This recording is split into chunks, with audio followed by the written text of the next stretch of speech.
"My son ordered me to wake up at 5 in the morning tomorrow to make coffee for my daughter-in-law," he said, "because, as the mother-in-law, it's my obligation." But last night, while he was asleep, I set his alarm for 4 in the morning and prepared a surprise they'll never see coming. It's been 6 months since Terrence and Tiffany came to live in my house after they lost their apartment because they couldn't afford the rent.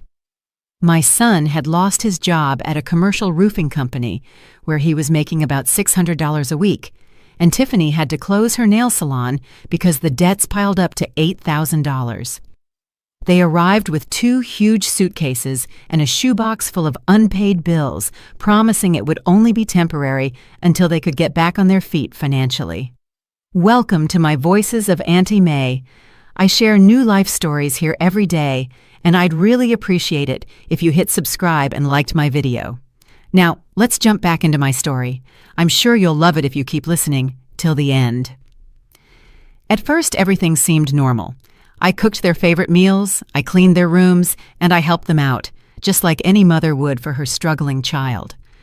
Terrence seemed grateful, and Tiffany even helped me wash the dishes after dinner. I even started to think it was nice having company in this house, which had been so empty since my husband Marcus passed away 3 years ago. But little by little, Terrence started to change. First, they were small orders disguised as kind requests. He'd ask me to do their laundry because Tiffany was too tired from looking for work all day. Then he asked me to cook only his favorite comfort foods because he needed to feel better emotionally to face job interviews.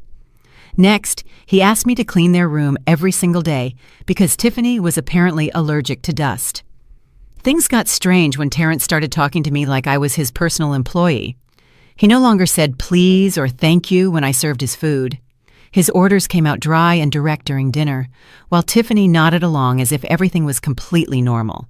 He'd tell me I had to wash his clothes with a special softener that cost $2 a bottle. He demanded I cook specific cuts of meat that cost $25 a pound. He ordered me to clean the entire house every day just in case his friends decided to visit.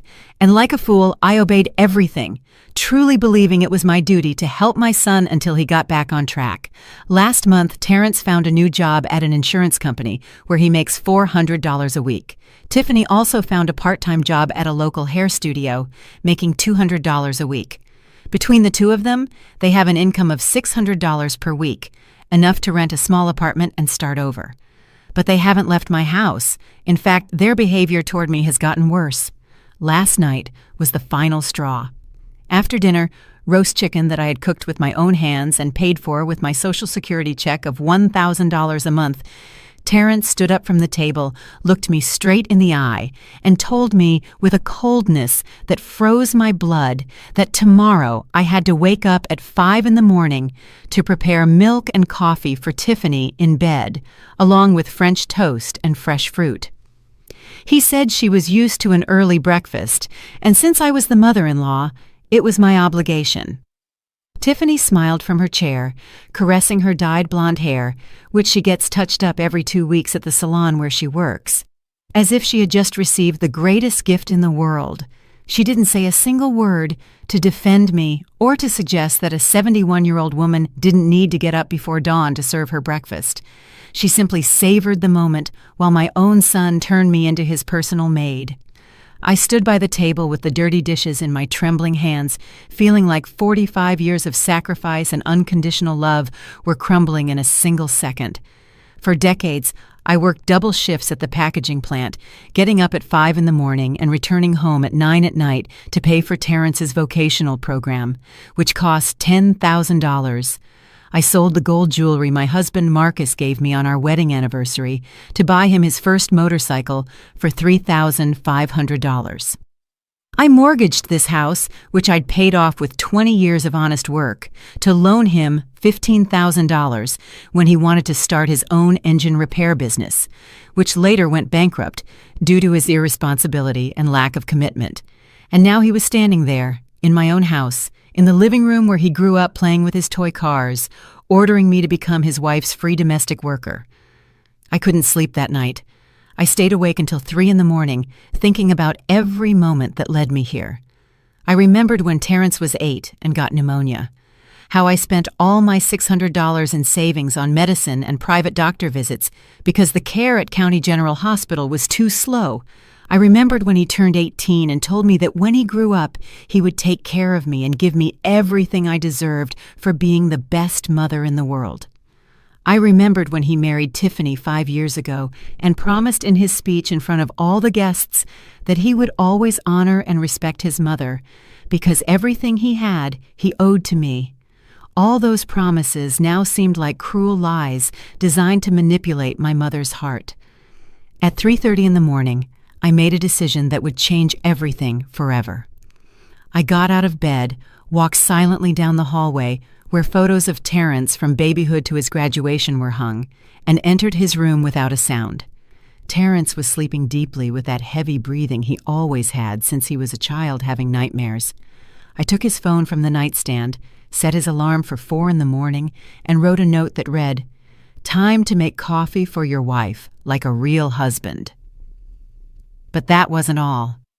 I went back to my room and pulled out an old notebook from my dresser where I had meticulously recorded every expense I had incurred for him over the last 20 years.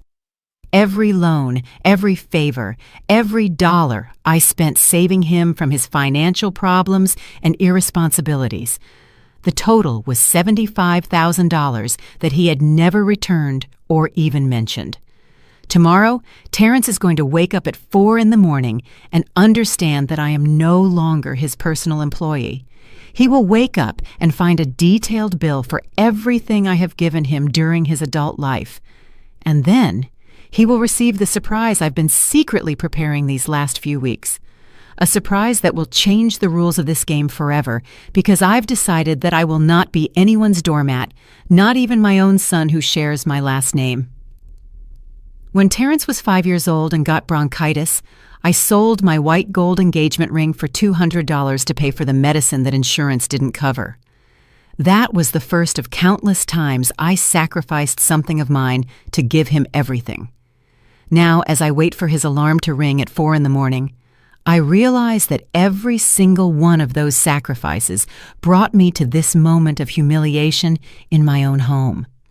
Marcus and I bought this house in 1985 when it cost $45,000, and we paid it off in 20 years with enormous sacrifices. He worked in construction, making $800 a week, and I worked at the textile mill, making $600. We were living on about $1,400 a month, paying the $600 a month mortgage and surviving on the rest. When Terrence was born in 1987, we converted the tool shed into his bedroom, painting it green because we didn't have money for wallpaper. The first few years were the hardest.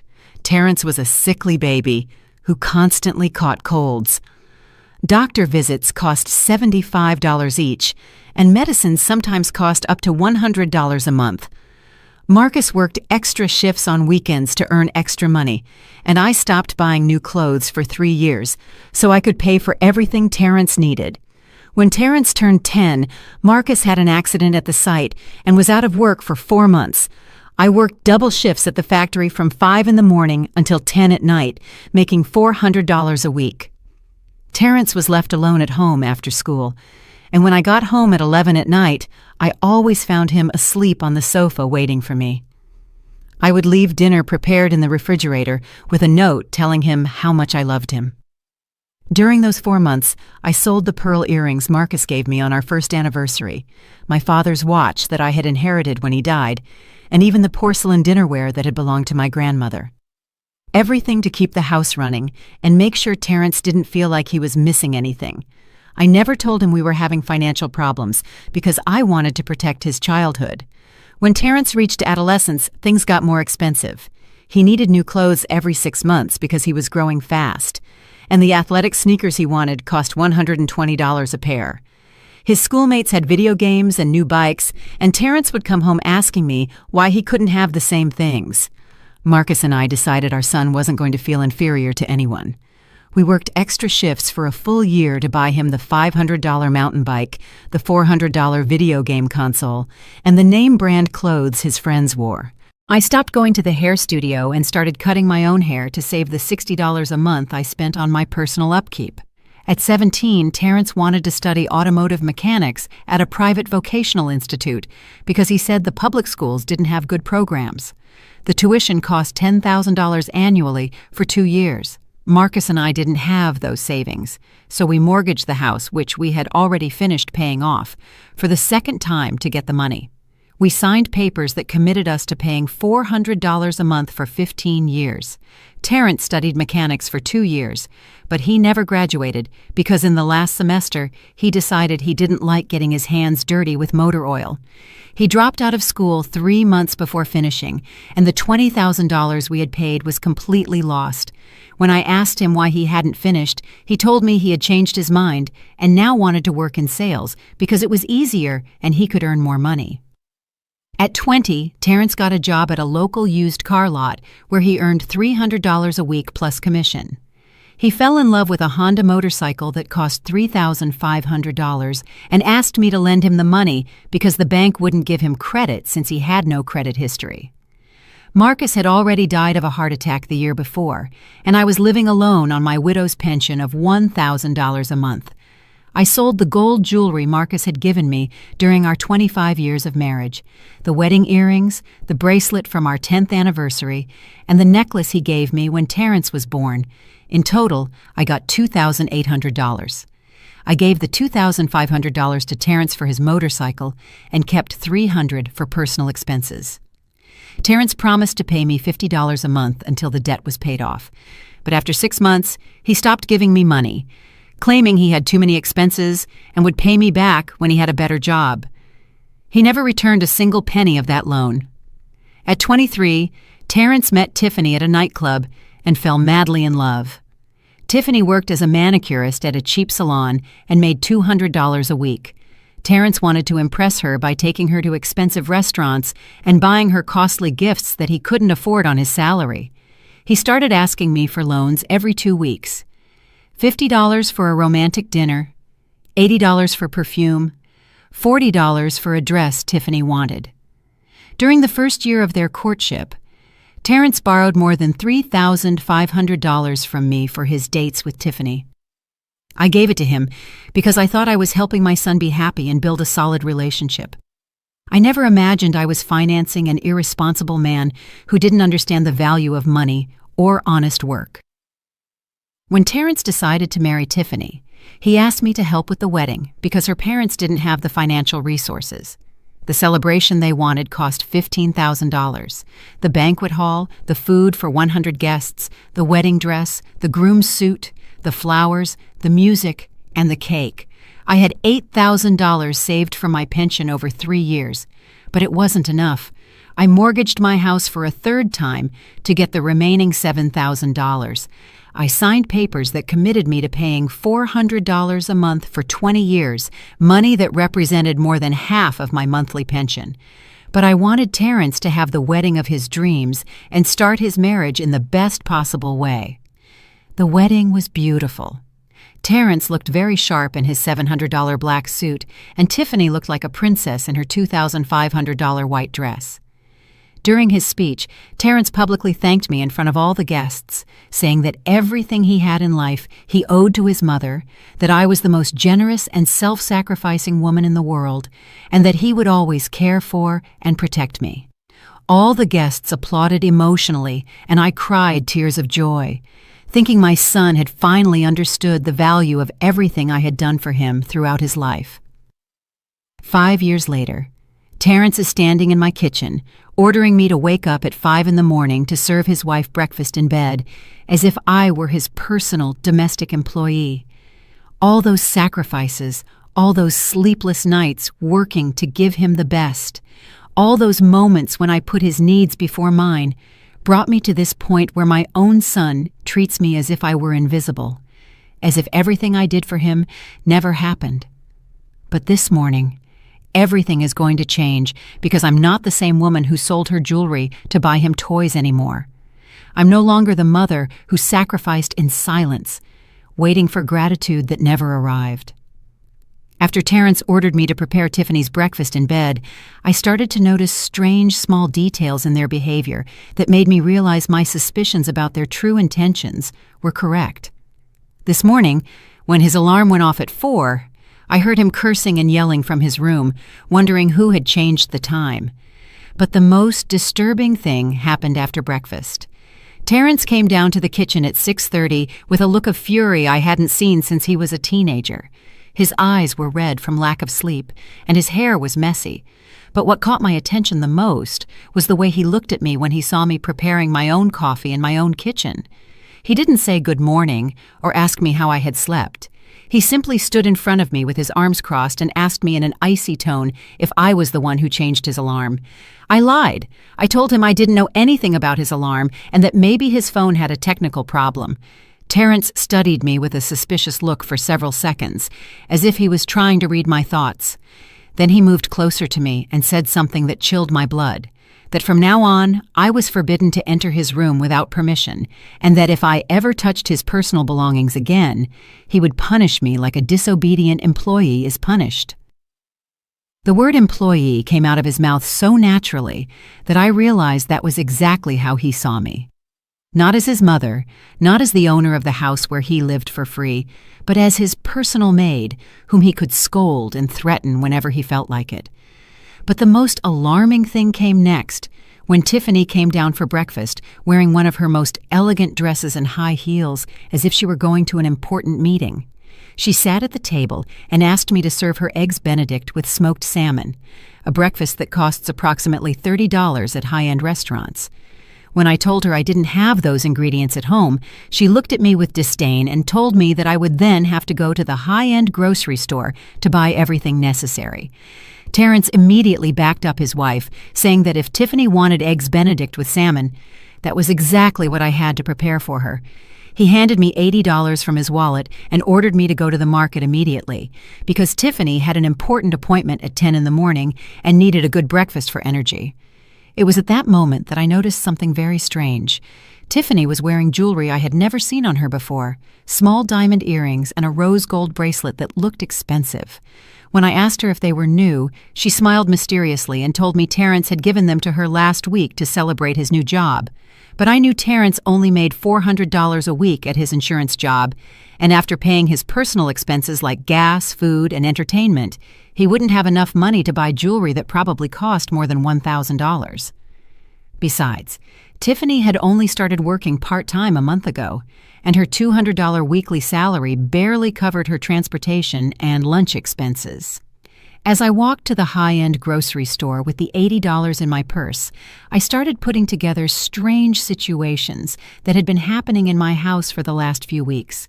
Last week, I found bills from expensive restaurants in the trash. A dinner at an Italian restaurant that cost $120, another at a steakhouse that cost $110, and a third at a cocktail bar that cost $90. In total, they had spent $320 in a single week on entertainment. I had also noticed that Terrence and Tiffany received online shopping packages almost every day. New clothes, shoes, perfumes, hair accessories for Tiffany, and even an espresso machine that cost $500, which they installed in their room so they wouldn't have to come down to the kitchen in the mornings. When I asked them how they could afford so many purchases, Terrence told me they had received a bonus at their jobs and deserved to treat themselves after so many months of difficulty. But something didn't add up in that explanation. If they had so much extra money for expensive restaurants and unnecessary purchases, why were they still living in my house without paying any rent, utilities, or food? Why hadn't they moved into their own apartment, as they had promised when they arrived? At the grocery store, while buying the smoked salmon, which cost $35 a pound, and the ingredients for the hollandaise sauce, I realized that Terrence and Tiffany had found the perfect situation, living for free in a comfortable house with a free domestic worker who cooked, cleaned, and catered to their every need, while they spent all their income on personal luxuries and entertainment. When I returned home, I heard voices in Terrence's room and decided to listen from the hallway. Tiffany was talking on the phone with someone, and what I heard confirmed my worst suspicions. She was telling the person on the other end of the line that she had found the perfect way to save money for the trip to Europe they wanted to take in December. By living with the mother-in-law, they didn't have to pay rent, utilities, or food, and they also had full 24-hour domestic service. Then I heard Tiffany's cruel laugh as she told her friend how Terrence had managed to convince me that it was my obligation as a mother-in-law to attend to her like a queen.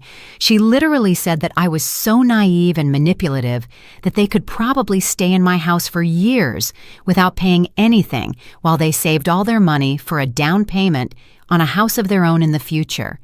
The most painful part was hearing Tiffany say that Terrence had calculated they could save $1,800 a month living with me for free, and that in 2 years they would have enough money for the down payment on a $200,000 house. Essentially, they were using my home as their personal savings plan, and they were using me as their free domestic employee.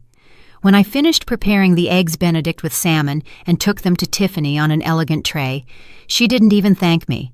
She took the first bite, made a face of disgust, and told me that the hollandaise sauce was too thick and that I had to prepare it again because she couldn't eat it like that.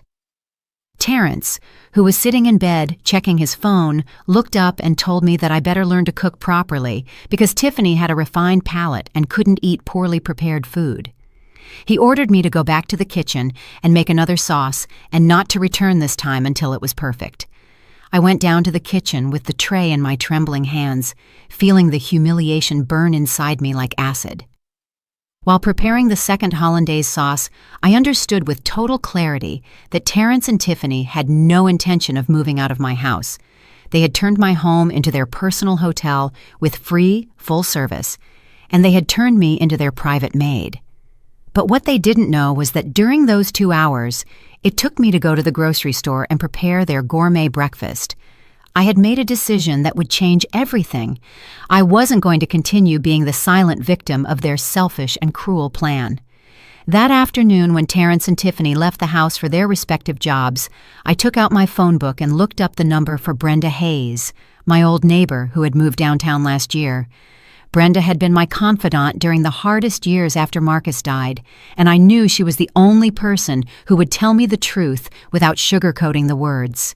It was time to ask for help and advice because I couldn't face this situation, which had grown larger than my capacity for tolerance, alone. I called Brenda Hayes that afternoon while Terrence and Tiffany were at work, and what she told me on the phone opened my eyes in a way I never imagined possible. Brenda had gone through a similar situation with her older son 5 years ago, and she told me details that made me realize I wasn't the only mother who had been turned into a free domestic worker by her own children. Brenda explained that when adult children return home to live with their mothers after financial failures, they often develop a mentality that they deserve to be treated like hotel guests, especially if the mother is a widow living alone. She told me she had seen cases where children went to the extreme of charging their own mother's rent to live in the houses they themselves had paid for over decades. When I told her about the order to wake up at 5 in the morning to make coffee for Tiffany, Brenda fell silent for several seconds. Then she said something that hit me like a hammer, that this wasn't the behavior of a son going through temporary difficulties, but of a manipulator who had found the perfect way to live without responsibilities while emotionally exploiting his mother. Brenda suggested that I start documenting everything that was happening in my house. She told me to write down every order they gave me, every expense they made me incur, and every sign of disrespect I received in a notebook. She also advised me to start investigating my legal rights as the owner of the property where they lived without paying rent. That night, after serving the dinner, which consisted of $25 a pound roast beef that Terrence had specifically demanded, I started my documentation notebook. I wrote down the date, time, and described every event of the day: the changed alarm, the order for the gourmet breakfast, the $35 salmon purchase, the humiliation of having to redo the hollandaise sauce, and the conversations I had overheard about their savings plans at my expense. The next day, things got considerably worse. Terrence came home from work at 5 in the afternoon with a completely different attitude. He sat in the living room of my house, as if he owned the place, and called me over to talk to him.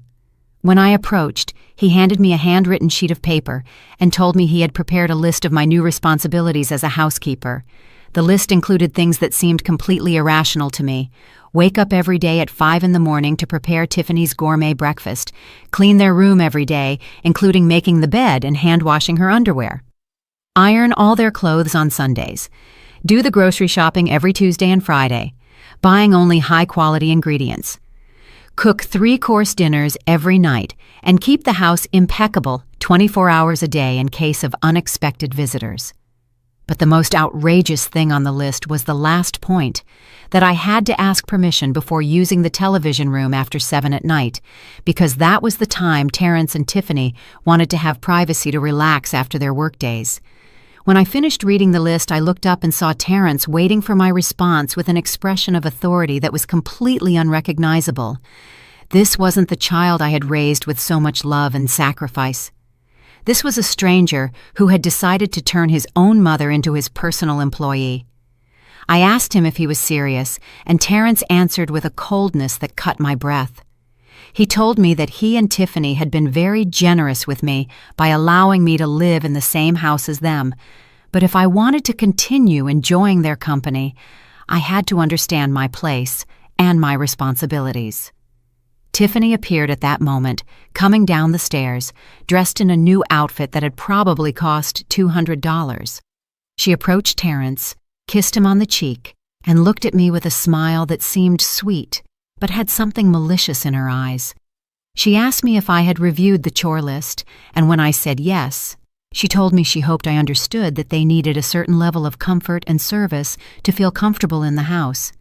Then, Tiffany added something that left me speechless. She told me she had talked to her married friends about the situation, and they had all confirmed that it was completely normal for mothers-in-law to take care of their daughters-in-law when they lived in the same house.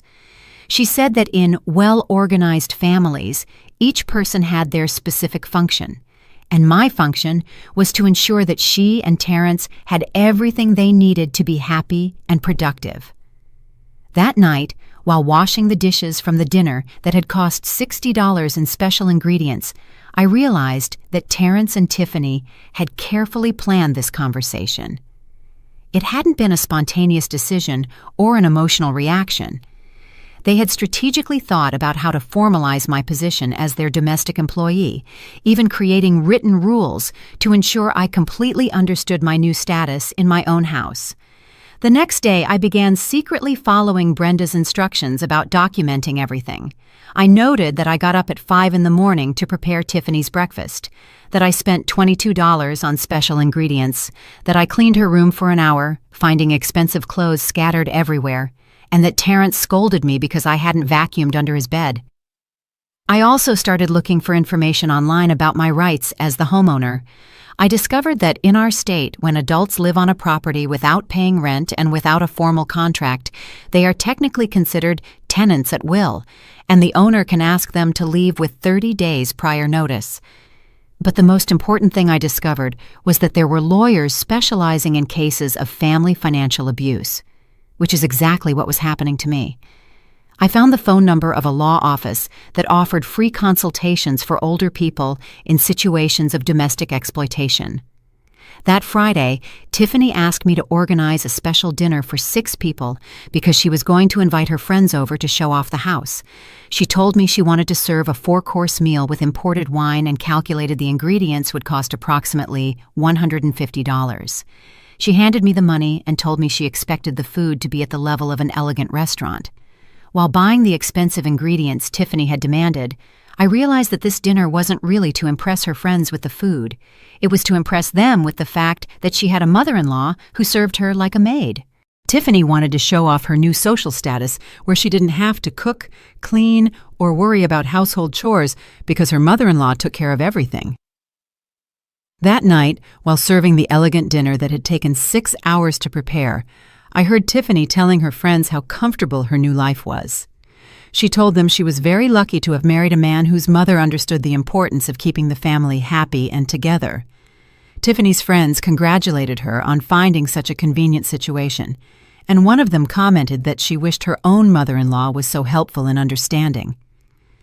After the friends left, Terrence called me into the living room and told me he had been very proud of how I had attended to Tiffany's guests.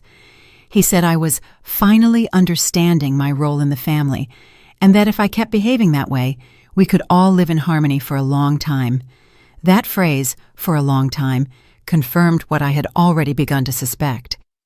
Terrence and Tiffany had absolutely no intention of moving out of my house. They had found the perfect situation and planned to maintain it indefinitely. That night, after washing all the fine dishes and cleaning the kitchen, which looked like a war zone, I sat on my bed with the documentation notebook and wrote down everything I had observed during dinner. I also noted the comments I had heard and the expressions of satisfaction on Terrence and Tiffany's faces. But the most important thing I wrote was my final decision. The following Monday, I was going to call the lawyer specializing in family financial abuse to schedule a free consultation. I had endured enough humiliation and exploitation in my own home. It was time to seek professional legal help to reclaim my dignity and my home. On Monday morning, after serving the gourmet breakfast, which had already become a humiliating routine, I called the law firm I had found online and scheduled an appointment for that same afternoon. But before I could leave the house, I received a completely unexpected visit that changed everything. Brenda Hayes appeared at my door with a serious expression on her face and a manila folder under her arm. Brenda told me she'd been thinking about our phone conversation all week and had decided to investigate a few things about Terrence and Tiffany on her own. She asked me to sit down in the kitchen because she had very important information to share with me, information I needed to know before making any legal decisions. The first thing Brenda showed me was a series of printed photos she had taken with her phone from her car the previous weekend. The photos clearly showed Terrence and Tiffany leaving a luxury car dealership on Saturday afternoon. In one of the photos, Terrence was signing papers next to a red sports car that definitely cost more than $30,000. Brenda explained that she had decided to follow them discreetly on Saturday to see what they were spending their money on, and what she had discovered had left her completely outraged.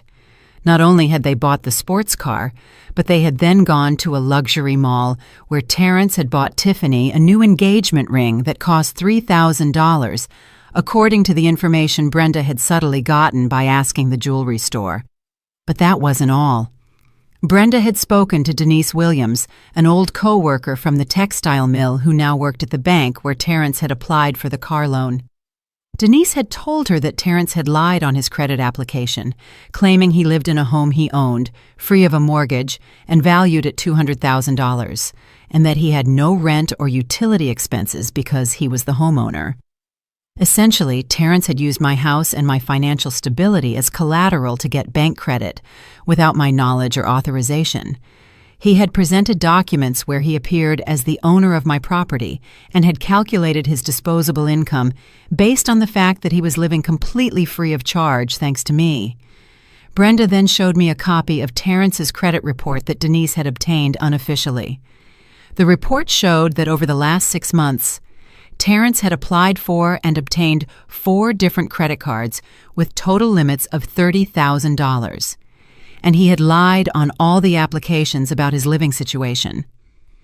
Most alarming was that Terrence had used my address as his permanent residence on all official documents, but had declared that he was the owner of the house. This meant that if he couldn't pay his debts, the banks and credit card companies could legally come after my property to recover the money. Next, Brenda handed me a series of receipts she had found in the dumpster in the alley behind my house when she had come to visit me the week before. The receipts showed extravagant purchases Terrence and Tiffany had made in the last 2 months. $500 at a luxury spa for Tiffany, $400 on designer clothes for Terrence, $300 for a romantic dinner to celebrate their wedding anniversary, and even $250 for a professional photo shoot they had taken to update their social media profiles. In total, the receipts added up to more than $1,450 in luxury expenses over the last 2 months, while they lived completely free in my house and forced me to spend my own pension on gourmet food for them. But the most devastating information Brenda had discovered came when she showed me a screenshot of a text message conversation from her niece, Jasmine Evans, who worked at the same insurance company as Terrence. Jasmine had overheard a conversation between Terrence and his coworkers, where Terrence had bragged about finding the perfect way to live like a millionaire on a middle-class salary. In the conversation, Terrence had told his colleagues that he calculated that by living for free with his mother, he could save $1,800 a month, which he used for investments and luxury purchases. He had literally told them that his mother was so manipulable and guilt-ridden that he could probably maintain the situation for years, especially because she felt obligated to take care of him after all the sacrifices she had made for him during his childhood. The cruelest part of that conversation was when Terrence had said that his mother was too old and sentimental to confront him, and that he had learned exactly which emotional buttons to push to keep her obedient and compliant. He had described his own mother as a useful tool for achieving his financial goals. After hearing all this information, I sat in my kitchen chair in complete silence for several minutes. I felt as if I had just woken up from a confusing dream and realized I had been living a real nightmare. Everything I had interpreted as my son's temporary problems was actually an elaborate and malicious plan to exploit me financially and emotionally. Brenda took my hands and told me she understood exactly what I was feeling because she had gone through something similar when she discovered her older son had been stealing money from her bank accounts for 2 years. She told me the hardest thing about these situations is accepting that the children we raised with so much love can become capable of hurting us so deeply. But then Brenda told me something that gave me strength, that I had more power than I thought to change this situation. She explained that as the legal homeowner, I had the absolute right to ask them to leave, regardless of whether they were my family. She said that a mother's love didn't mean accepting abuse, and that protecting myself was not selfishness, but survival. Brenda accompanied me to the appointment with the lawyer that afternoon. Attorney Thomas Bellows received me in his office very kindly and explained my legal options in detail. He confirmed that Terrence had committed bank fraud by using my property as collateral without my authorization, and that I could press criminal charges against him if I wished. But the lawyer also offered a more direct and less traumatic solution, a formal eviction process that would allow me to reclaim my house in 30 days without having to involve the police or create a public scandal. He explained that the process would cost $900 in legal fees and that he would personally handle the delivery of all official notifications. When I returned home that evening, Terrence and Tiffany were in the living room watching television and eating pizza they had ordered without asking me if I wanted anything different for dinner. They treated me as if I were invisible when I entered, and Terrence didn't even look up from the television as I passed by him. That night, after they went to sleep, I sat at my kitchen table with all the documents the lawyer had given me to review. They were papers that would officially initiate the eviction process against my own son, something I had never imagined I would have to do in my life. But as I read the legal documents, I realized I no longer felt sadness or guilt. What I felt was a cold, clear determination. Terrence had made the decision to turn me into his victim, and now I was making the decision to stop being one. The next day, while Terrence and Tiffany were at their jobs spending the money they saved thanks to my free hospitality, I went to the bank and withdrew $900 from my savings account. Then I returned to Attorney Thomas Bellows' office and signed all the necessary papers to initiate the eviction process. The lawyer assured me that the documents would be delivered to Terrence and Tiffany on Friday afternoon and that they would have exactly 30 days to vacate my property. He also explained that during those 30 days, they could not retaliate against me or damage the property because that would constitute an additional crime. That night, I ate dinner alone in my kitchen for the first time in 6 months, and it was the quietest and most satisfying dinner I had had in a long time. The days that followed after signing the eviction papers were the strangest of my life because for the first time in 6 months, I had to act as if nothing had changed while I waited for Friday to arrive for Terrence and Tiffany to receive the legal notice. During those days, I developed an inner calm I had never felt before, as if I had finally found my own voice after years of silence.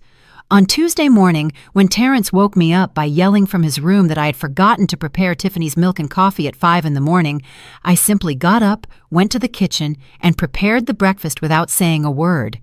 But as I poured the milk and toasted the French bread that Tiffany had specifically demanded, I felt completely different. I was no longer the desperate mother trying to please her ungrateful son. I was a woman who had taken control of her situation and was executing a plan. Tiffany came down for breakfast that morning in a new green dress that probably cost $150 and high heels that I recognized as an expensive brand I had seen in magazines. She sat at my table as if she were a queen waiting to be served and asked me to add organic honey to her Greek yogurt because she had read in a magazine that it was better for digestion.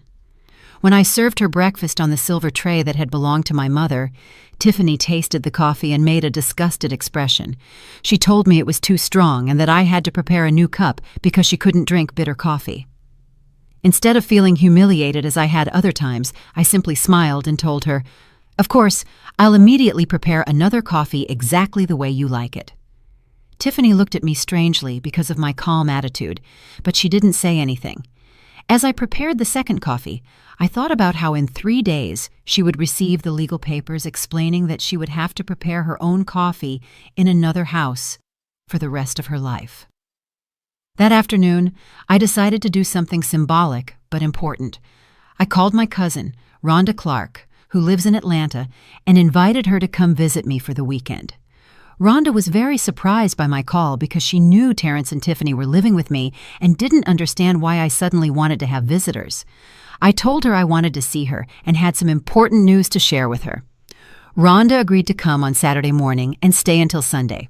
When I told Terrence about Rhonda's visit during dinner, he made an obviously annoyed face.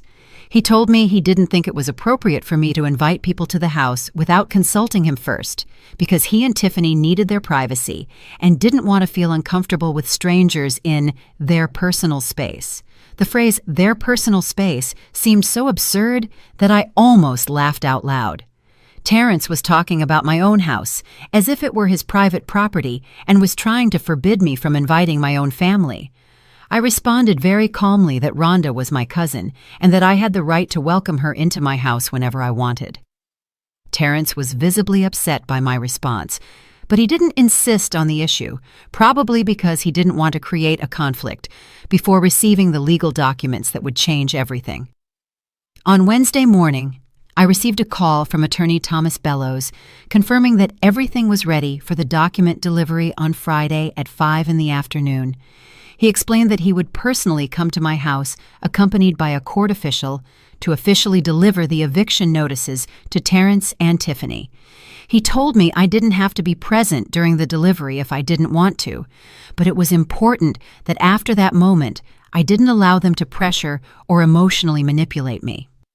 That night, while cleaning the kitchen, after preparing a $40 dinner that Terrence had demanded to impress a coworker who had come to dinner, I realized I no longer felt resentment toward them. What I felt was a mixture of pity and relief.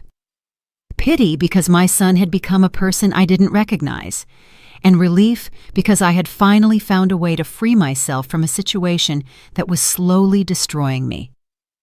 On Thursday morning, I decided to do something symbolic but important. I changed all the locks on my house. I hired a locksmith who charged $150 to install new locks on the front and back doors. When Terrence asked me why I had done that, I told him that thieves had been breaking into houses in the neighborhood, and I wanted to feel safer. Terrence accepted my explanation without suspecting anything, but I knew the new locks were really to ensure that after the eviction, they couldn't enter my house without my permission. That afternoon, while Terrence and Tiffany were at their jobs, I took down all the family photos that had been hanging on the walls for years and stored them in boxes in my room. I didn't want any sentimental objects that Terrence could use to manipulate my emotions or make me feel guilty during the eviction process. I also reviewed all the important documents for the house and made sure they were stored in a safe deposit box I had bought the year before. The house deed, my will, my insurance policies, and all my bank papers were secure where Terrence couldn't find them or take them during the move. On Thursday night, Terrence came home with a strangely cheerful attitude. During dinner, he told me that he and Tiffany had been thinking about staying to live with me permanently because they had discovered that family life was much more comfortable and economical than living alone. He said they had calculated they could save enough money in 2 years to buy their own house, and in the meantime, we could all continue living together in harmony. Tiffany enthusiastically supported Terrence's plan, adding that she had grown very comfortable in my house and genuinely enjoyed having such an attentive and helpful mother-in-law. She told me her friends were very envious of her situation because very few married women were lucky enough to have a mother-in-law who treated them like queens. As I listened to their plans to turn my exploitation into a permanent situation, I maintained a neutral expression and simply nodded when they expected me to respond.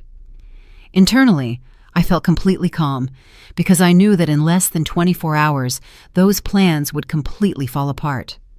After dinner, Terrence handed me a new list of household chores he had prepared to optimize the house's organization. The list included specific times for each activity: deep cleaning on Mondays, grocery shopping on Tuesdays, laundry on Wednesdays, window cleaning on Thursdays, and preparing special meals on Fridays. He had also added new responsibilities like cleaning their cars once a week and keeping the garden perfectly trimmed. I took the list, read it completely, and told Terrence it was very detailed and that I would study it carefully. He smiled, satisfied, thinking he had managed to completely formalize my position as his permanent domestic employee. That night, before going to sleep, I sat on my bed and read the legal documents the lawyer had given me to review before the official delivery. The papers clearly explained that Terrence and Tiffany had 30 days to vacate the property, and that during that time they could not take any objects that were not strictly personal. They also specified that any attempt at intimidation or retaliation against me would constitute an additional violation of the law. I fell asleep that night with a sense of peace I hadn't felt in months. Tomorrow at 5 p.m, the nightmare that had been my life for the last 6 months would officially begin to end. On Friday morning, I woke up early and prepared the last gourmet breakfast I would ever make for Tiffany. As I peeled the fresh fruit and prepared the eggs Benedict that had cost $5 in ingredients, I mentally said goodbye to that humiliating routine that had defined my mornings for so long. At 3 p.m, I received a call from Attorney Bellows, confirming that he and the court official would arrive promptly at 5. He asked me if I felt emotionally prepared for what was about to happen, and I replied that I had never been more prepared for anything in my life. At exactly 5 o'clock on Friday, when the doorbell rang and I saw Attorney Thomas Bellows standing at my door next to the court official, I felt a mixture of nervousness and determination that reminded me of the day I signed my divorce papers from my first marriage 40 years ago. But this time, I wasn't ending a relationship because of lost love, but rescuing my dignity from the hands of my own son. Terrence and Tiffany were in the living room watching television when they heard the doorbell. Tiffany yelled from the sofa, asking who it was with that imperious tone she had adopted when addressing me over the last few months. I replied, "They're visitors for me, and you'll know what it's about in a moment." When I opened the door, Attorney Bellows greeted me professionally and asked if Terrence Clark and Tiffany were in the house. I confirmed that they were, and he asked me to call them to the door because he had official documents to deliver to them personally. Terrence appeared first, walking with that casual attitude he had when he thought everything was under his control. When he saw the lawyer and the court official, his expression changed immediately. He approached the door with a confused look and asked me what was going on. I simply told him, "These people have something important to tell you." Attorney Bellows formally introduced himself and handed Terrence the manila envelope with the eviction documents. He explained that Terrence had 30 calendar days to vacate the property, along with all his belongings, and that if he did not comply voluntarily with the order, a forced eviction would proceed, which would include police intervention. Terrence took the envelope with trembling hands and opened it immediately. As he read the documents, his face went from confusion to shock, and then to a fury I had never seen on him in my entire life. He looked up at me and shouted, "Are you responsible for this?" I replied very calmly, "Yes, I hired the attorney to reclaim my house." At that moment, Tiffany came running from the living room, asking what was happening and why Terrence was yelling. When Terrence showed her the legal papers, Tiffany became completely hysterical. She started screaming that this had to be a mistake, that I couldn't kick them out of the house because they were family, and that surely someone had made a legal error. The court official patiently explained to Tiffany that there was no mistake, that the documents had been correctly processed by the court system, and that as tenants at will, without a lease or legal rights to the property, they were required to comply with the eviction order. Terrence looked at me with an expression that mixed disbelief and betrayal. He asked me, "How could you do this to your own son after everything he's done for you?" The irony of that question was so absurd that I almost laughed.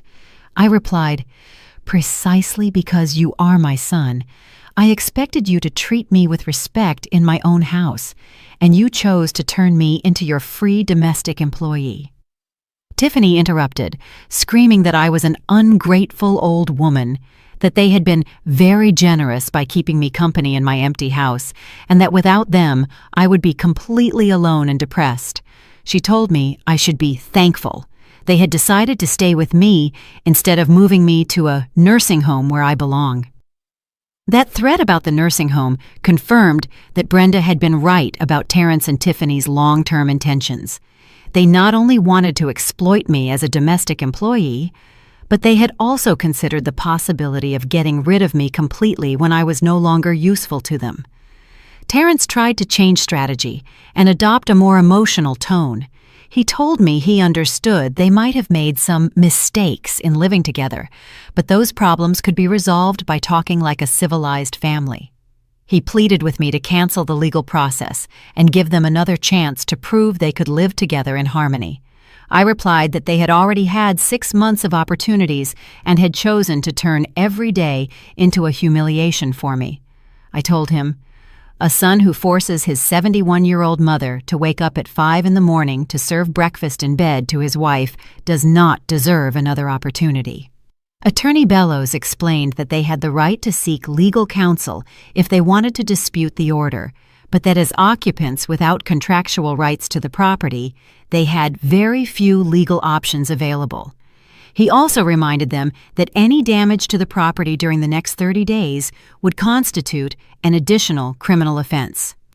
After the lawyer and the official left, Terrence and Tiffany remained standing in the living room with the documents in their hands, as if they couldn't fully process what had happened. For several minutes, they said nothing, simply staring at each other with expressions of shock and confusion. Finally, Terrence broke the silence. He told me I had made the biggest mistake of my life, that after this, he would never forgive me, and that when I was old and sick, I couldn't count on him for anything. He threatened that I would never see my future grandchildren, and that he would tell the entire family how cruel and selfish I had been to him. Tiffany added that I would regret this decision when I realized how alone I would be without them. She said I had destroyed my own family for being a bitter old woman who didn't know how to appreciate the people who loved her. Their threats and insults hurt me, but they didn't make me doubt my decision. I responded that I preferred to be alone and in peace than accompanied and humiliated.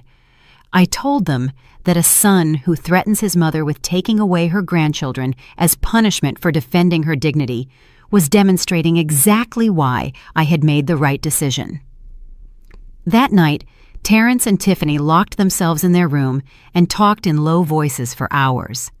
Occasionally, I heard shouting and arguments, but I couldn't make out the specific words.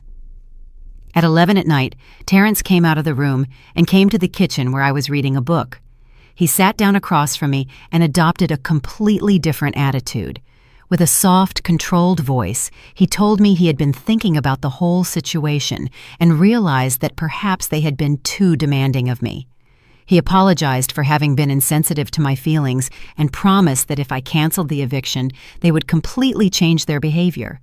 Terrence proposed a new arrangement where they would pay $600 a month in rent, take care of their own meals and cleaning, and treat me with the respect I deserved as his mother and the homeowner. He said they had learned a very important lesson about gratitude and family consideration. I told him I appreciated his apologies, but it was already too late for negotiations. I explained that their behavior over the last 6 months had shown me who he really was, and that last-minute apologies couldn't erase months of deliberate humiliation. Terrence insisted for over an hour, alternating between emotional pleas and promises of radical change. He reminded me of all the happy moments of his childhood, talked about the importance of keeping the family together, and assured me that Tiffany was also willing to apologize and completely change her attitude. But I remained firm in my decision. I told him that the 30 days the law had given him were more than enough to find a new place to live, and that I hoped he would use that time productively instead of trying to manipulate me into changing my mind. When Terrence realized he wouldn't get me to change my decision, his mask of repentance completely dropped. He told me that I had become a selfish, heartless woman, that I had lost love for my own son, and that he would do everything possible to ensure I paid the consequences for my cruelty. I replied that the only consequences that mattered to me were recovering my peace and my dignity in my own house. I told him he had 30 days to leave, and that after that, he could live his life however he wanted, but away from me. I went to sleep that night feeling a mixture of sadness and relief. Sadness because the relationship with my son had reached this point of total breakdown, but relief because I had finally taken control of my own life. The following days after the delivery of the legal documents were like living in a cold war zone inside my own house. Terrence and Tiffany oscillated between desperate attempts at emotional manipulation and direct attacks designed to make me feel guilty and change my decision. But for the first time in 6 months, I was in control of the situation, and they knew it. On Saturday morning, Tiffany appeared in the kitchen at 5:30 with eyes red from crying all night. She sat down across from me while I prepared my coffee and began to speak to me in a broken voice that she had clearly rehearsed. She told me she had been thinking about the whole situation and realized that maybe she had been too demanding of me during the last few months. Tiffany told me an elaborate story about her difficult childhood, where her own mother-in-law had mistreated her when she married her first husband, and that was why she had developed a defensive attitude toward maternal figures. She begged for my forgiveness with tears in her eyes, saying that I had been like the mother she never had, and that the idea of losing me was destroying her emotionally. Then Tiffany offered me a deal she had obviously planned carefully. She proposed that if I canceled the eviction, she would take care of all the household chores while I rested and enjoyed my retirement like a queen. She told me she had been blinded by the comfort of being waited on, but now understood that my role should be that of the respected matriarch of the family, not the employee. While listening to her carefully prepared performance, I maintained a neutral expression and let her finish her entire speech. When she finished, I responded very calmly that I appreciated her apologies, but I had already made a final decision about my life and my home. I told her she had 26 days remaining to find a new place to live, and suggested she use that time productively. Tiffany's mask of repentance immediately collapsed. She stood up from the table with a fury she no longer tried to hide, and yelled that I was a spiteful old woman who didn't know how to forgive. She said I had wasted the opportunity to have a united family, and that when I was alone and abandoned, I could only blame myself. That afternoon, Terrence tried a different strategy. He came home with a $75 bottle of wine and flowers that probably cost $50. He told me he wanted to cook a special dinner for the three of us, as a way to celebrate the good times we had shared as a family. He asked me to sit in the living room while he and Tiffany prepared a meal that would demonstrate how much they valued me. For 2 hours, Terrence and Tiffany worked in the kitchen, preparing an elaborate dinner that included imported meat, organic vegetables, and a dessert they had bought at an expensive bakery. The dinner had probably cost them more than $175, money they had spent specifically to impress me and make me change my mind. When they served me dinner on my best porcelain china, Terrence made an emotional toast where he spoke about the importance of family and forgiveness. He told me he had reflected deeply on his mistakes and was willing to make any sacrifice necessary to repair our relationship. He assured me that he had learned to value everything I had done for him during his life and that he would never disrespect me again. Tiffany added that she had also learned a valuable lesson about gratitude and respect for elders. She promised me that if I gave them another chance, she would become the most attentive and helpful daughter-in-law I could imagine. She told me she had spoken with her friends about the situation, and they had all explained that mothers-in-law deserve to be treated like queens in their own homes. While eating the expensive dinner they had prepared as an emotional bribe, I thanked them for the effort and told them the food was delicious, but I also confirmed that my decision remained the same and that no special dinner would change the fact that they had to leave my house in 25 days. Terrence's frustration was evident when he realized his reconciliation strategy hadn't worked. He abruptly got up from the table and asked me, "What exactly do you want from us?" I replied simply that I wanted them to respect my decision and leave my house when the legal deadline ended. On Sunday morning, my cousin Rhonda arrived as we had planned. When she saw the obvious tension in the house and the long faces of Terrence and Tiffany, she immediately understood that something important had happened. During lunch, while Terrence and Tiffany were in their room talking in low voices, I told Rhonda the whole story of the last 6 months and the decisions I had made. Rhonda listened without interrupting, and when I finished my story, she took my hands and told me she was very proud of me for finding the courage to defend myself. She told me she had gone through a similar situation with her younger daughter 3 years ago, and that making difficult decisions about family was sometimes the only way to preserve personal dignity. That afternoon, Terrence tried to involve Rhonda in his manipulation efforts. He asked her to talk to me to make me understand how important it was to keep the family together, especially considering that I was an older woman who needed the support of her children. Terrence told Rhonda that he had made some minor mistakes, but the eviction was an exaggerated reaction that would destroy our relationship forever. Rhonda patiently listened to Terrence's arguments, but then she responded that as my cousin, she had observed for years how Estelle had sacrificed everything for his well-being. She told him that an adult son who turns his mother into a free domestic employee doesn't deserve understanding or second chances, and that he should be grateful that Estelle had given him 30 days instead of kicking him out immediately. On Monday morning, Terrence completely changed his strategy and adopted a victim attitude. During breakfast, he told me he had spoken with some relatives about the situation and that they were all very disappointed in my behavior. He told me that his Uncle Robert had said that modern mothers had become too selfish and that in the old days, families stayed together regardless of the difficulties.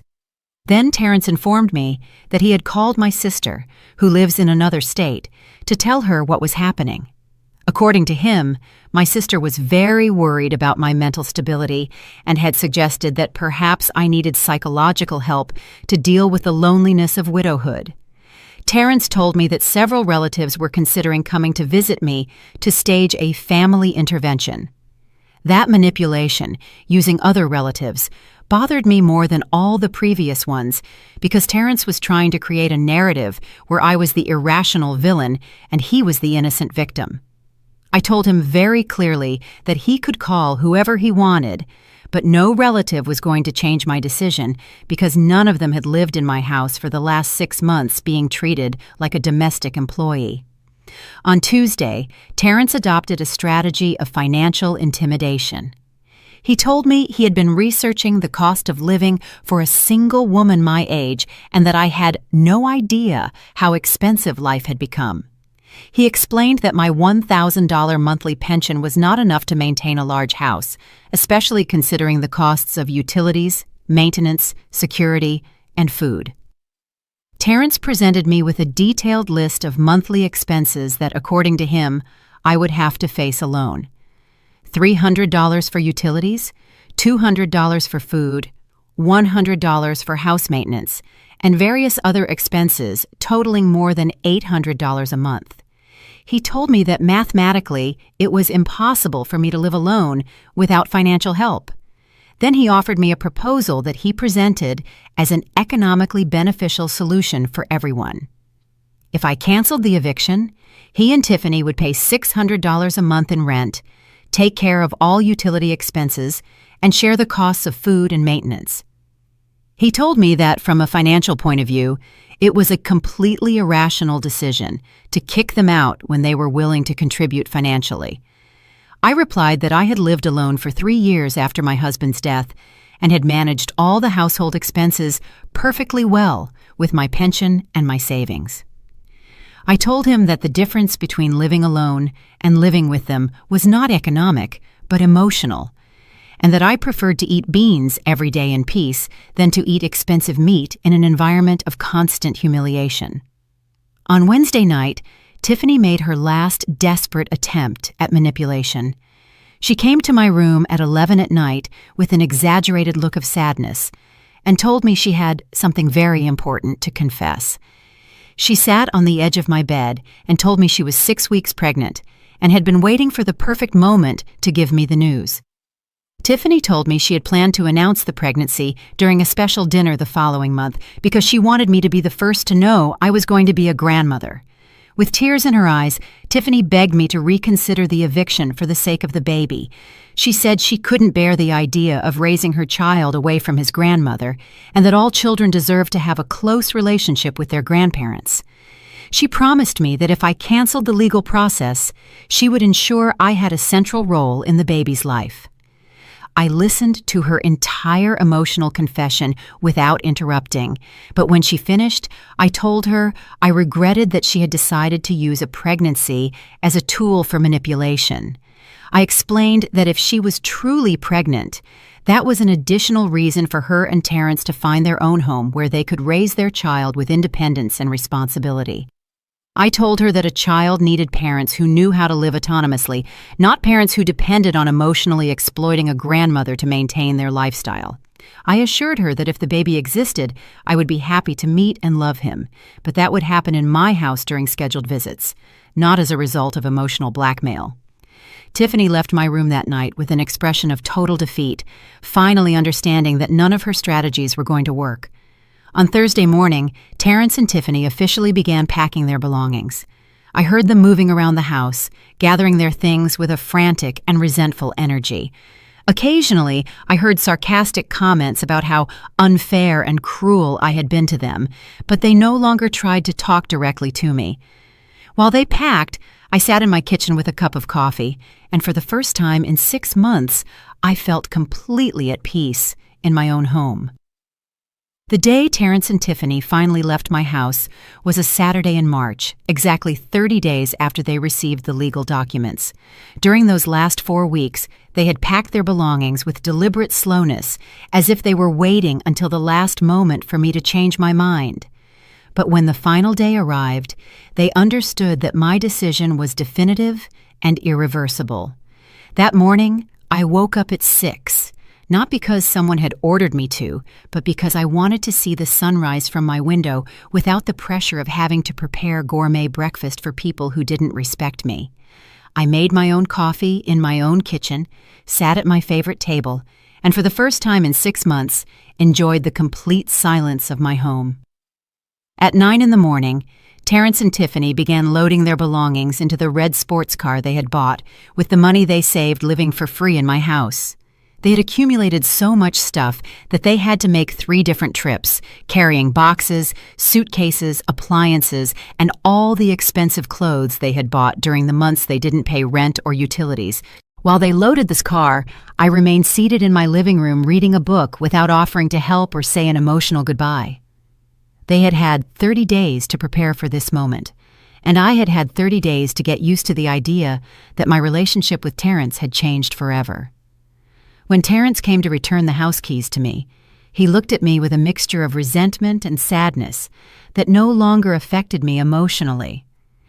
He told me he hoped I was happy with my decision, because from now on, I would have all the loneliness in the world to reflect on what I had lost. He assured me he would never forgive me for choosing my personal comfort over the well-being of the family.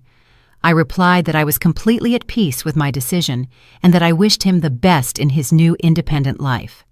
I told him that the doors of my house would always be open for him to visit me as my son, but they would never again be open for him to treat me as his domestic employee. Tiffany then approached with the room keys and also handed me a handwritten list of all the expenses that, according to her, I owed them for improvements they had made to the house. The list included the $500 espresso machine they had installed in their room, the new curtains they had bought for the living room, and even the cost of the paint they had used to touch up some walls. I took the list, read it completely, and handed it back to her, telling her that all those improvements had been made without my authorization and for their own benefit. Therefore, I had no obligation to reimburse them for anything. I explained that when someone lives for free in a house for 6 months, any money they spend on improvements should be considered a minimal contribution rather than a reimbursable investment. After handing over the keys, Terrence and Tiffany left without saying goodbye. I watched them drive away from my living room window, and the only thing I felt was a deep relief and a sense of freedom I hadn't experienced in a long time. In the following weeks, my life changed completely. I no longer had to wake up at 5 in the morning to serve gourmet breakfasts. I no longer had to spend my pension on expensive food for ungrateful people. I no longer had to clean other people's rooms or wash clothes that weren't mine. For the first time in 6 months, my time belonged entirely to me. I began to rediscover activities I had abandoned during the months of domestic exploitation. I went back to reading novels in the afternoons, resumed my passion for gardening, and even started taking painting classes at the neighborhood community center. With the money I no longer spent on gourmet food for Terrence and Tiffany, I could afford small personal luxuries like magazines, new books, and art supplies. I also started receiving visits from friends and family who had avoided coming to my house during the months Terrence and Tiffany lived with me. Brenda came for coffee every Wednesday. My cousin Rhonda visited me every 2 weeks, and even my neighbor Denise Williams started stopping by in the afternoons to chat in the garden. A month after the eviction, I received a call from Terrence. He told me he and Tiffany had rented a small apartment that cost them $1,200 a month and were having financial difficulties paying the rent, utilities, and food. He asked me for a $1,000 loan to help them with the moving expenses in their new home. I replied that I regretted their financial difficulties, but it was no longer my financial responsibility to solve their adult problems. I suggested that he reduce his spending on entertainment and unnecessary purchases and learn to live within his real means. I told him that was an important lesson he should have learned a long time ago. Terrence was upset by my refusal and told me I had completely changed, that I had become a cold and insensitive woman. I replied that I hadn't changed. I had simply stopped allowing myself to be emotionally exploited. I explained that a mother's love did not mean constantly rescuing an adult child from the consequences of his own irresponsible decisions. 2 months after the eviction, Tiffany called me to tell me she was truly pregnant and wanted me to be present in the baby's life as a grandmother. She invited me to lunch at a restaurant to talk about how we could rebuild our family relationship now that there was a grandson involved. I accepted the invitation because I genuinely wanted to meet my future grandson, but I made my conditions very clear. I told her I would be happy to be a loving grandmother, but that would happen on my terms and in my house during scheduled visits. I explained that I would not become a free babysitter or a domestic employee again, no matter how many grandchildren they had. Tiffany accepted my conditions because she needed financial and emotional support during the pregnancy, but I could see in her eyes that she hadn't truly learned the lesson. She still thought she could eventually manipulate me back into the previous situation, using the baby as an emotional tool. 6 months after reclaiming my house, my life had found a balance and peace I hadn't felt in years. I had learned that setting clear boundaries was not cruelty, but emotional survival.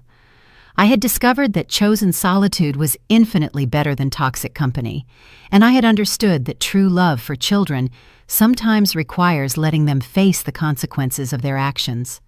Now, when I wake up every morning in my own house, at the time I decide to prepare the breakfast I want to eat, I feel grateful for having found the courage to defend myself. I am no longer anyone's free domestic employee. I am Estelle Clark, a 71-year-old woman who recovered her dignity and her home. To all the women who are listening to me and who may be going through similar situations, I want to tell you that it's never too late to stand up for yourself, that a mother's love doesn't mean accepting abuse, and that we deserve respect in our own homes, no matter how old we are. If my story helped you reflect on your own lives, you would make me very happy by leaving a comment telling me what you think. And if you know any woman who needs to hear these words, please share this video so it reaches more people who may need to find their own voice. Thank you for joining me in this story, and remember that we are never too old to start a new life. 2 years have passed since Terrence and Tiffany left my house, and as I write these lines at my kitchen table, surrounded by the warm silence of my home, I realize that difficult decision became the greatest gift I have ever given myself. Today is my 73rd birthday, and for the first time in decades, I am celebrating it exactly how I want, with a cup of freshly brewed coffee, a piece of cake I bought just for myself, and the deep satisfaction of knowing that every moment of my day belongs entirely to me. The story of my grandson, Ezra, began 4 months after the eviction, when Tiffany gave birth to a beautiful baby who came into the world with the curious eyes of his grandfather, Marcus. From the beginning, I set clear rules about my participation as a grandmother: visits on Sunday afternoons for 2 hours, always at my house, and never as an emergency babysitter or free caregiver. Terrence and Tiffany tried several times to convince me to look after the baby while they worked, offering me barely $150 a week for 40 hours of childcare, but I held my boundaries firm. The first year was financially difficult for them. Terrence lost his job at the insurance company because he was constantly late, exhausted by sleepless nights with the baby and the financial pressure of maintaining an apartment. Tiffany had to return to work 2 months after giving birth, making barely $200 a week at a cheap hair studio. Between the two of them, they barely managed $1,400 a month, which was not enough for the $1,200 rent, $300 in utilities, $600 for food, and $400 for baby expenses. Every time they called me asking for financial help, I responded with practical suggestions. Move to a cheaper apartment, look for additional part-time jobs, sell the sports car they were still paying $700 a month for, or cut unnecessary expenses like cable television and restaurant meals. But instead of making sacrifices, they preferred to keep asking for financial rescues that I was no longer willing to provide. The most surprising transformation happened during the second year. Terrence finally got a stable job at a construction company where he made $1,000 a week, but only after the bank threatened to repossess the sports car due to late payments. Tiffany increased her income to $300 a week, working at a more established salon. And together, they began to live within their real means for the first time in their adult lives. Little by little, Terrence began to treat me with a respect he hadn't shown in years. During our Sunday visits, he arrived punctually. He thanked me for my time with Ezra and even started asking me about my life and my activities. He never apologized directly for the months of domestic exploitation, but his behavior clearly changed. Tiffany, on the other hand, maintained a forced courtesy that made it clear she still blamed me for their financial difficulties. My personal life flourished in ways I hadn't anticipated. With the financial freedom of not supporting 2 parasitic adults, I could afford small luxuries that had been out of my reach for years. I joined a gym for older adults that cost $50 a month, where I made wonderful friends like Joanna Munoz, a 75-year-old widow who became my workout partner and confidant. I also resumed my passion for sewing, buying a new $500 machine that allows me to create my own dresses and repair clothes for my neighbors in exchange for small amounts of money. This extra income, although modest, gives me a sense of economic independence that I had lost during the years of excessive spending supporting Terrence. My garden became my favorite refuge. I invested $300 in new plants, gardening tools, and vegetable seeds that now provide me with fresh tomatoes, lettuce, and herbs all year round.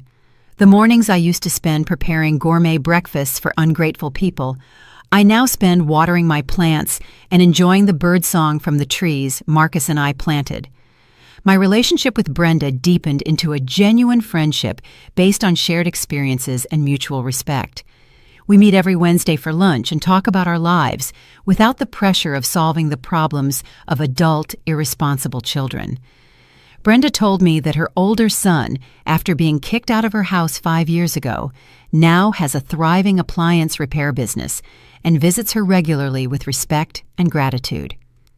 One of the most gratifying surprises of the last year was reconnecting with relatives I had lost touch with during the chaotic years of constantly rescuing Terrence from his financial problems.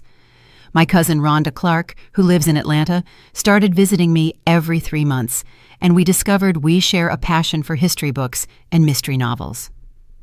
During her visits, we explore local museums, attend lectures at the library, and enjoy intellectual conversations that remind me how intelligent and educated I am when I am not being treated as a domestic employee.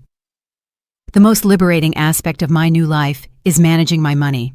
My $1,000 monthly pension, which once seemed insufficient when supporting 3 people, now allows me to live comfortably and even save $100 every month. I have accumulated $1,500 in a savings account that I use for medical emergencies and occasional small trips. Last year, I was able to afford a 4-day trip to the mountains with a group of older women from the community center. The trip cost $450, including transportation, hotel, and meals. It was the first time in decades I had spent money on my own entertainment without feeling guilty for not saving to rescue Terrence from his next financial crisis. My physical and mental health improved remarkably during these 2 years. The chronic stress of living in an emotionally exploitative environment had affected my blood pressure and sleep pattern. Now I sleep 8 full hours every night. My blood pressure normalized, and I have energy for activities I had abandoned. The gym exercises helped me maintain my mobility and strength, and the yoga classes taught me relaxation techniques that I use when I occasionally feel anxiety about the future. The relationship with my grandson Ezra developed naturally and lovingly within the boundaries I set. Every Sunday afternoon, he arrives at my house with bright eyes and smiles that fill my heart with genuine joy. We have created special rituals. We read stories in my favorite rocking chair. We play with building blocks on the living room rug. And he helps me water the garden plants with a small watering can I bought specifically for him. Most importantly, Ezra knows me as his loving grandmother, but not as his emergency caregiver. When Terrence and Tiffany have social commitments or work issues, they look for paid sitters instead of pressuring me to change my plans.